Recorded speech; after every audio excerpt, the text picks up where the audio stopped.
Well, the Surrealist movement can broadly be divided into two types of painting. One, the very realistic kind of painting, which Dalí practiced, Magritte practiced, and they had imaginings in their head. And there's the other kind of painting, which is the automatic painting, practiced by Miro, Masson, Ernst to some extent, where their subconscious was, in theory, supposed to sort of spill out onto the canvas.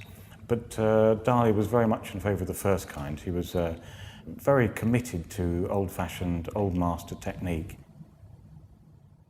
His paintings are incredibly detailed, exquisitely detailed. He was interested in old master painting, which many of the surrealists weren't interested in and didn't think was relevant to what they were doing in the 1930s. But Dalí always had that interest, and I think you can see that particularly in Exploding Raphaelesque Head, where he's in fact used deliberately referencing Raphael. So this is Dalí's Raphael Head Exploding, Tête Raphaëlesque éclatée, 1951.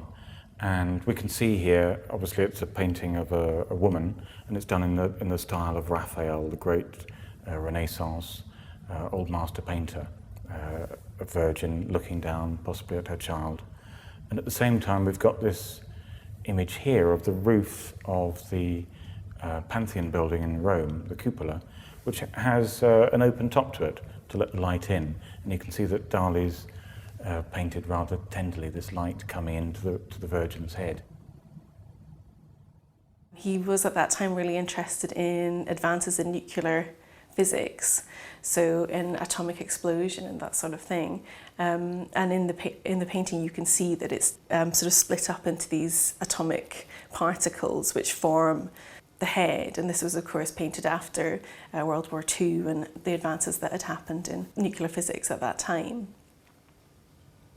And he liked these double images, he called them, these optical effects, where it rather depended on what the person's interests were, which way they saw it, whether they were mainly seeing this as a painting of the Pantheon in Rome, or if they were mainly seeing it as a painting by Raphael, that it showed something of their paranoia, as he called it.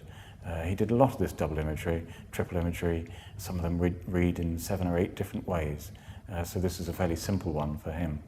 And in the corner of the picture, you've got a peculiar little detail of a wheelbarrow.